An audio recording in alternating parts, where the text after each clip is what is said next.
The bustling spaceport on Axiom Prime served as a melting pot for the galaxy's diverse species, each visiting for commerce, research, or diplomacy. David Mills, a human linguist from Earth, was there for a unique purpose: to study and document the complex languages of various alien civilizations. His goal was to foster better communication and understanding among the galaxy's myriad inhabitants. David stepped off the transport shuttle into the crowded terminal, his eyes wide with curiosity as he observed the variety of alien forms around him. His translator earpiece buzzed softly as it adjusted to the cacophony of languages filling the air. "Quite something, isn't it?" a voice commented from beside him. David turned to see a fellow human, an older man with a kind face, extending his hand. "Name's Marcus. I'm a botanist here to study the flora of Gliese 581G. David shook his hand, smiling. "David Mills. Here to wrestle with alien syntaxes. Any luck with the local plant life?" "Overwhelming, but fascinating," Marcus chuckled. "Each leaf here tells a story, much like your languages, I suppose." As they chatted, a figure approached them. She was clearly not human, with shimmering blue skin and eyes that reflected a curious intelligence. Her movements were graceful, almost floating as she walked. "Excuse me," she said in a clear, melodious voice I couldn't help overhearing. "You're a linguist?" David nodded, intrigued by her presence. "Yes, I am. And you are?" "I'm Mira," she introduced herself. "I study intercultural relations here on Axiom Prime. Your work sounds fascinating. Humans are quite new to this spaceport." "That's true," David agreed. "I'm here to learn as much as I can. Maybe even contribute a bit to the mutual understanding around here." "Perhaps we could help each other," Mira suggested. "I'm particularly interested in human expressions. Your languages are so nuanced." Marcus excused himself to attend to his plants, leaving David and Mira to delve deeper into conversation. They decided to move to a quieter spot, a nearby cafe known for its views of the docking bays. As they settled into seats by the window, David was eager to learn more about Mira's work. "So, intercultural relations? That must be quite challenging with so many different species interacting." "It is," Mira nodded, "but it's rewarding. Every day, I learn something new. Today, for instance, I've learned that humans are more curious than I was led to believe." David laughed. "Guilty as charged. And I've learned that not all aliens are distant and reserved as some rumors suggest." Their conversation flowed easily, touching on topics from language barriers to the ethics of interspecies communication. David found Mira's insights invaluable, her perspective sharpening his understanding of his own studies. "Would you be interested in visiting our linguistic archives tomorrow?" Mira asked. "I think you'll find the collection quite enlightening." "That sounds incredible," David replied enthusiastically. "And maybe afterward, I could show you some of the linguistic models I've been working on. You could give me some feedback from your perspective." Mira's eyes lit up. "I'd like that. It's a plan, then." As they parted ways for the day, David felt a spark of excitement, not just for the wealth of knowledge he was about to dive into, but for the unexpected connection he'd made. Axiom Prime might be just another spaceport to some, but for David, it was the beginning of a promising new chapter. The local cafe on Axiom Prime was a cozy nook surrounded by exotic plants, which Marcus had pointed out earlier were not only decorative but also highly functional, cleaning the air and even subtly changing colors to reflect the ambient mood of the cafe's patrons. It was here that David and Mira met again the following morning. David arrived early, bringing with him several tablets loaded with linguistic data and interactive models. As he set up at a table, Marcus joined him, a warm cup of something steamy and fragrant in his hand. "Morning, David," Marcus greeted. "Got a bit of time before my conference on xenobotany. Mind if I sit in on your discussion? I'm quite interested in the linguistic side of things." "Of course, Marcus. Actually, your insights might come in handy," David replied, arranging his tablets. Mira arrived shortly, her eyes brightening as she spotted them. "Good morning," she said, settling into a chair next to David. "What do we have here?" David activated one of the tablets, displaying a complex diagram of linguistic patterns. "I was hoping to get your thoughts on these models. They're designed to bridge human and Alarian speech, but there's a lot of room for improvement. Mira leaned over the tablet, her interest piqued. Interesting, she murmured. Alarians emphasize tonality more than humans do. Perhaps adjusting the model to include tonal inflections would help. Marcus sipped his drink, watching the interaction with interest. Is it similar to how plants communicate? Through subtle signals rather than overt gestures? That's an apt analogy, Mira agreed. In many ways, language is like the silent dance of flora reacting to its environment. David made notes on the tablet, intrigued by the comparison. That's helpful. Maybe we could apply some principles of botany to our linguistic models. Marcus, what do you think? Marcus leaned forward, animated. Well, if we consider language as an organic system, it grows and adapts to its surroundings. Maybe look at how it evolves in isolated versus diverse environments. As they delved deeper into the discussion, the cafe's atmosphere lent a sense of calm and creativity to their meeting. Mira showed David how her people used gesture-based cues alongside verbal language, demonstrating a few silent gestures. See, this gesture means hello among my people, Mira explained. Her hand flowing through a graceful arc, it's about the motion, the form. It conveys respect and peaceful intentions. David tried mimicking the gesture, causing Mira to laugh softly. Not quite, but you're getting there. It's more about the fluidity of the movement. They practiced back and forth, Marcus also attempting the gestures with varying degrees of success. The morning passed in a flurry of shared knowledge and laughter, the trio appreciating each other's company and the richness of their combined expertise. Eventually, Marcus checked the time. I'd better head off. But this was enlightening. Let's make sure to do it again. Definitely, David agreed. He turned to Mira as Marcus left. Thank you for this. I'm learning more than I ever expected. Mira smiled, her expression genuine. And I'm enjoying the exchange a great deal. It's fascinating to see our cultures overlap and interact. As they packed up their things, David felt a surge of gratitude for the unexpected friendships he was forming here on Axiom Prime. The potential for their collaborative work seemed boundless, and he was eager to see where it would lead them next. David and Mira decided to spend the day exploring the cultural heritage of Axiom Prime, beginning with the vast archives that housed records and artifacts from countless civilizations.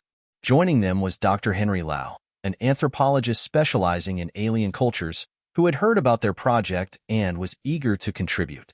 As they entered the dimly lit archive, rows upon rows of digital and physical records surrounded them, a treasure trove of history waiting to be explored. Good morning, David, Mira, Henry greeted, extending his hand. I'm looking forward to seeing what insights we can uncover today. Morning, Henry, David replied, shaking his hand. Thanks for coming. I think your expertise will be invaluable here. Mira nodded in agreement. Absolutely. The diversity of artifacts here is overwhelming. Where do we start? Henry smiled, pointing towards a section marked with intricate symbols. How about we start with the Greytax Empire? Their communication methods were quite unique, involving a mix of visual symbols and low-frequency sounds. Fascinated, the trio moved to the specified section, where holograms and artifacts awaited. Henry activated a device that emitted a series of soft hums, translating the sounds into visual data. See, the Greytax would use these sounds to convey complex messages across long distances, much like whales on Earth, Henry explained. But it was their visual symbols that ensured clarity of the message. David, interested, examined a series of etched tablets. So, it's like they had two layers of language working in tandem. Sound for immediacy and symbols for permanence. Mira, examining a holographic display, added, it's quite similar to some early human scripts, combining ideograms with phonetic elements. There's a universality in how cultures evolve to communicate. They spent hours discussing the parallels and divergences between human and alien linguistic systems, each artifact providing a new piece of the puzzle. At one point, David pulled up a hologram of ancient human scripts for comparison, showing Henry and Mira the similarities to Greytax symbols. Henry was particularly intrigued. This cross-species similarity might suggest a shared cognitive architecture among sentient beings, don't you think? It's certainly possible, Mira mused. Cognitive patterns could converge evolutionarily, leading to similar solutions to universal problems like communication. After lunch, the group moved to the museum adjacent to the archives, where physical artifacts from various alien cultures were displayed. As they walked through the exhibits, David and Henry discussed the potential of integrating their findings into educational programs. We could develop a series of lectures or even interactive exhibits based on what we're learning, Henry suggested. Imagine bringing this knowledge to more people, helping them understand the diversity out here. I love that idea, David said, enthusiasm evident in his voice. Education is the key to understanding and tolerance. The more we know about each other, the better we can coexist. Mira, looking at a display of traditional clothing from a now-extinct civilization, added, and it's not just about language. It's about understanding each other's histories, cultures, and values. As the day drew to a close, the trio agreed to meet again to further develop their project. They left the museum filled with ideas and excitement for the future, their minds buzzing with possibilities. Today was incredibly productive, Mira said as they exited the museum. Thank you both for such engaging discussions. Henry nodded. Thank you, Mira, and you too, David. I'm looking forward to our next meeting. As they parted ways, David felt a deep sense of fulfillment. Not only was he learning about alien languages and cultures, but he was also helping bridge the gap between humans and the many alien species of the galaxy. The day had strengthened his resolve to continue this important work, excited about the impact their collaboration could have. David and Mira had spent the week delving deeper into linguistic patterns and cultural exchanges. To take a break from their intensive studies, David invited Mira to a traditional human experience, an opera broadcast live from Earth, showcasing a classic love story set amidst the stars. They were joined by another colleague, Alex, a human historian who specialized in the cultural impact of the arts across different societies. As they settled into their seats in the dimly lit auditorium of Axium Prime's Cultural Center, Alex leaned over to Mira, explaining the significance of the opera. Opera has been a part of human culture for centuries, Alex said, his voice low and reverent. It combines music, drama, and sometimes dance to express the deepest emotions and stories of our kind. Mira, intrigued, nodded. I've read about operatic forms but never experienced one. Is it similar to the Illyrian harmonic plays? In concept, yes, David chimed in. Both use performance as a way to convey complex narratives and emotions. But you'll find that the human approach can be quite direct and intense. As the lights dimmed, the opening scene began with a soaring orchestral piece that filled the room with a profound sense of anticipation. On screen, actors dressed in elaborate costumes sang their tales of love and sorrow, their voices projecting powerful emotions. Mira was captivated, her eyes wide as she absorbed the performance. During the intermission, she turned to David and Alex, her expression one of awe. This is remarkable. The emotion, the intensity. It's almost overwhelming. Alex nodded, pleased with her reaction. It's meant to be immersive, to pull at the heartstrings. Do you think something like this could resonate with other species? Potentially, Mira responded thoughtfully. The universal themes of love, conflict, and resolution are present in many cultures. However, the direct expression of emotion seen here is somewhat unique to humans. My people tend to be more reserved, using subtlety and inference. David, interested in her perspective, asked, how do you think an opera designed by your people would differ? Mira paused, considering. It would likely focus more on the ensemble than the individual, with the narrative conveyed through collective action and less vocal exposition. More about the community's journey than personal strife. As the second act began, the trio watched silently, each lost in the performance and their own thoughts. The tragic resolution of the opera, marked by a poignant duet, left the audience in a contemplative silence. After the opera, they lingered in the lobby, discussing the performance and its implications for their work. Seeing this makes me think about how we could use art to bridge cultural gaps, David mused. Perhaps introducing opera to interstellar audiences, tailored to include universal themes, but adapted to different emotional expressions. That's an intriguing idea, Alex agreed. Cultural exchange doesn't always have to be through traditional academic or scientific routes. Art has a way of transcending those boundaries. Mira nodded. I would like to bring something like this to my people, maybe as an experiment. It could be a way to explore new forms of expression within our own cultural norms. They agreed to explore the possibility further, considering how they might collaborate on an intercultural artistic project that could serve as a new form of dialogue between species. As they left the cultural center, the air outside seemed charged with possibilities. The night sky over Axium Prime, a canvas of stars that now seemed a little closer to reach. Their shared experience at the opera had not only provided them with a rich evening of entertainment, but also sparked ideas that might one day contribute to deeper interstellar understanding. David and Mira chose to continue their evening of cultural exploration at a quiet observatory deck overlooking the galaxy. The deck was a popular spot for reflective conversations, and tonight it was especially peaceful. They were joined by Leon, a physicist specializing in the study of cosmic phenomena, who was eager to share his knowledge about the stars they observed. As they settled into the comfortable seats of the observatory, Leon pointed to a constellation that was brightly visible from their vantage point.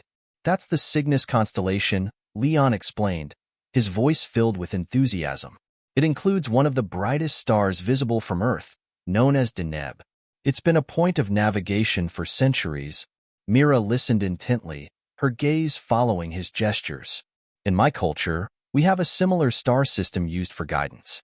It's fascinating to see the parallels in how we perceive and utilize the cosmos. David was always intrigued by the broader implications of their discussions. It's like the stars are our shared points of reference, not just in navigation but in a cultural sense too. Yes, Leon agreed, adjusting the telescope for a closer look at the star. They're a constant reminder of our place in the universe. Observing them can be quite humbling. Mira took her turn at the telescope, peering into the vastness of space. Seeing them this close makes the universe feel more tangible, more accessible. As she stepped back to let David have a view, the topic shifted to their personal lives and stories. Leon asked about their experiences on Axiom Prime, curious about their individual journeys. David shared a bit about his motivations. I came here to learn and hopefully bridge some of the gaps between our species through language. What about you, Mira? Myra's eyes reflected the starlight as she spoke. I'm here to understand and document the interactions between different cultures. Every conversation, every shared experience is a piece of the puzzle. Leon nodded, clearly moved by their dedication. And I'm here to decipher the cosmic signals we receive. Sometimes, I think every star out there is like a story waiting to be told. Their conversation deepened as they shared stories from their pasts, each tale punctuated by laughter or thoughtful silence. The night grew deeper, and the stars shone brighter, enhancing the intimacy of their exchange. David then brought the conversation back to their professional collaboration. This makes me think about how our work could intersect. Language, culture, and even the physical laws of the universe. They're all connected in some way. Leon was quick to pick up on the idea. Absolutely. Perhaps there's a way to integrate our findings into a comprehensive educational module. Something that uses the universality of the stars as a foundation for understanding both physics and culture.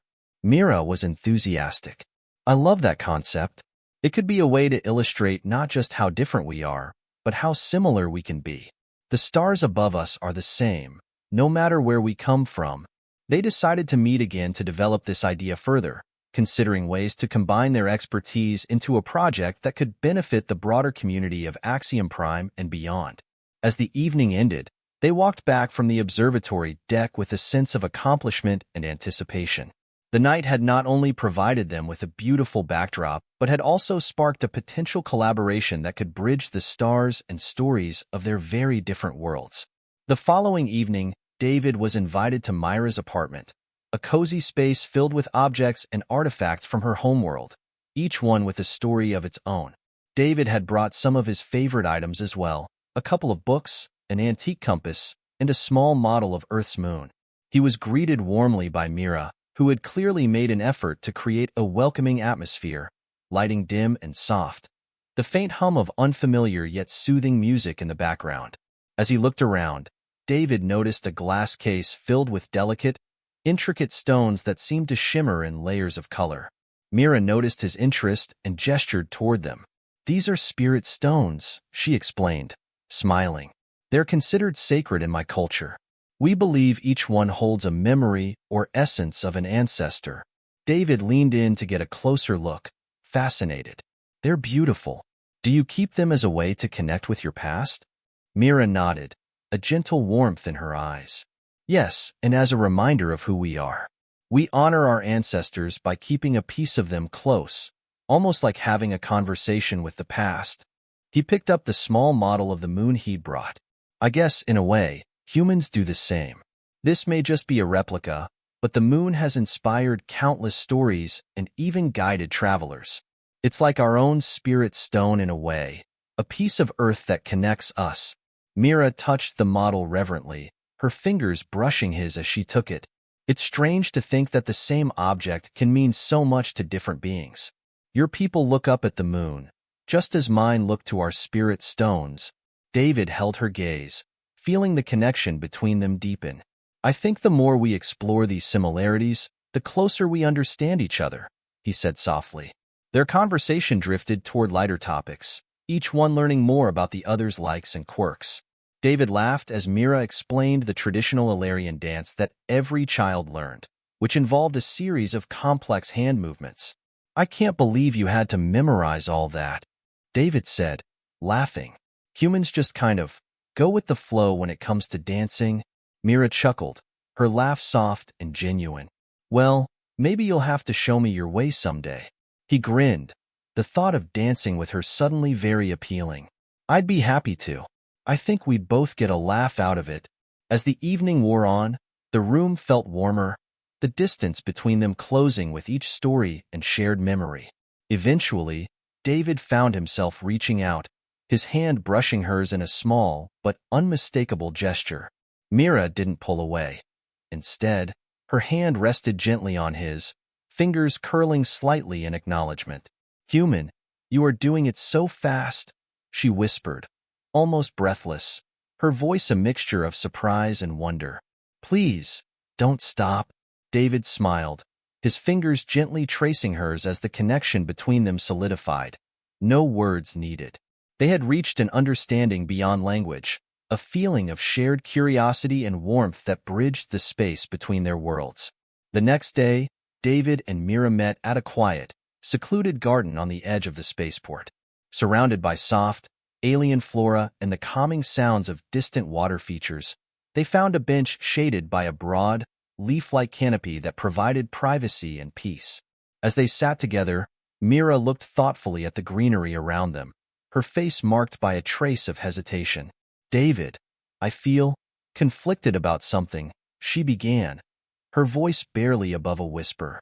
David turned to her, sensing the weight of her words. Is it about us? He asked gently. Mira nodded, taking a steadying breath. It's not that I don't feel connected to you. It's just, our cultures are so different. This connection we share, it's something new to me, and I don't know how it fits into my world, into my life. David reached out, his hand resting lightly on hers. I understand. This is new for me too. I didn't expect to feel this way, especially with someone from a different world. But I also don't want to ignore it just because it's unfamiliar. She looked at him, her expression softening. How do humans handle relationships when the future is uncertain? David thought for a moment, then chuckled softly. We mostly just dive in and figure things out as we go. Sometimes it works, sometimes it doesn't, but we try. Mira smiled, but the concern lingered in her eyes. My people are more cautious. We value stability and clear intentions before moving forward. But with you, it's like, I don't have those answers. I only know that I want to understand this feeling. They sat in silence for a moment, each processing their own thoughts. The peaceful surroundings seemed to offer them a safe space to explore their emotions. Mira, David said slowly, his gaze meeting hers. I don't have all the answers either. But maybe we don't need to know everything right now. Maybe it's enough that we care about each other and want to explore this, whatever it is, together. Myra's fingers tightened slightly around his, a small but powerful gesture. Perhaps you're right. We don't have to define it now, but we can let it grow naturally. A comfortable silence settled between them as they looked out at the garden, the colors of the alien flora shifting subtly in the light. David felt a sense of calm, of reassurance, knowing that they were both willing to take things one step at a time. After a while, Mira broke the silence, a hint of playful mischief in her tone. So, what's the next step in human relationships, according to Earth customs? David laughed, a warm, genuine sound.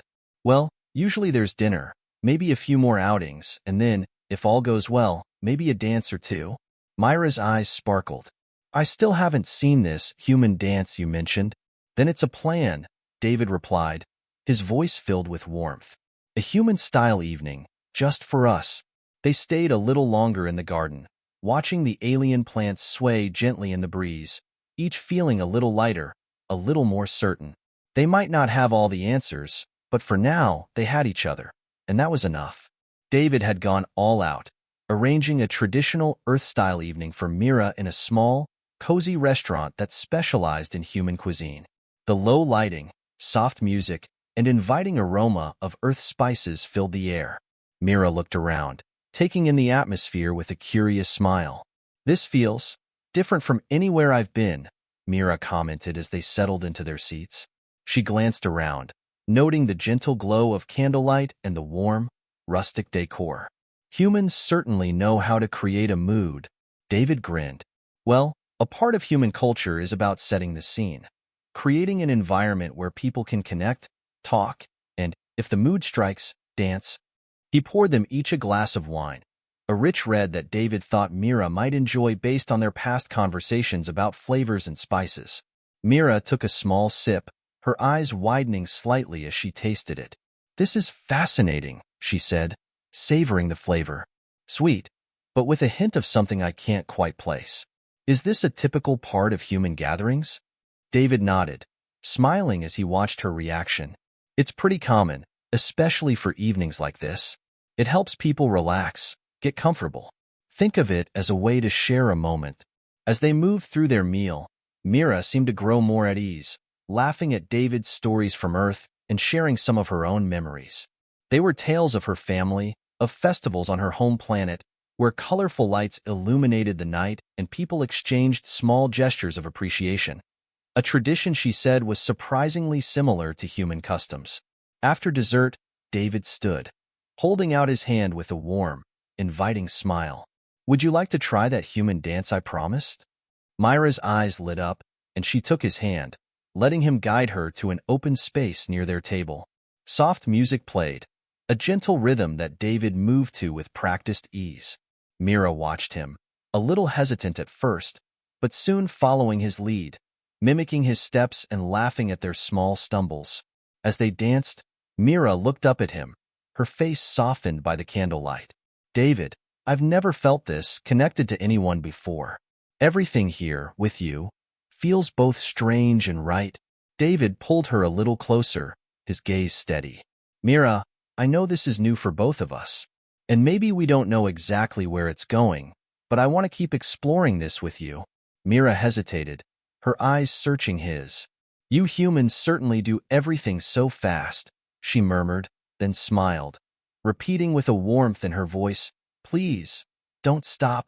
They shared a quiet moment, letting the words settle between them as they swayed gently in time with the music, their unspoken connection stronger than anything words could express.